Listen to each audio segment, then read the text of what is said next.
Hello mga kachisflix! Mainit-init pa na issue ang pag-uusapan natin ngayon.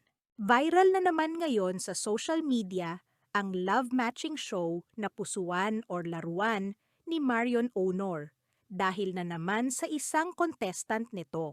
Nag-viral ito dahil sa word na family-oriented na binitawan ni Nico Loco na yun daw ang hanap niya sa isang babae. Nag-pop ng lobo naman etong si Moon at sinabi na di pa daw siya ready.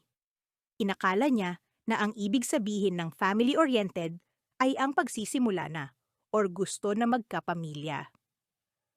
Agad naman pinaliwanag ito ni Nico na ang ibig sabihin ay malapit or mapagmahal sa pamilya.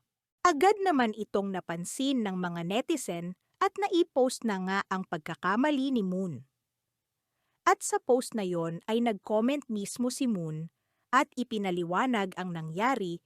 Sa kanya namang Instagram account ay nag-share siya na nakakatanggap din siya ng mga hate messages at pambabash. Sa gitna ng pambabash sa kanya ay nandun pa din ang kabaitan niya at sinabi na, sana piliin pa din ng mga tao ang maging mabait sa kapwa.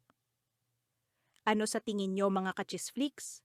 Sobra na ba ang mga Pinoy sa pagiging perfectionist?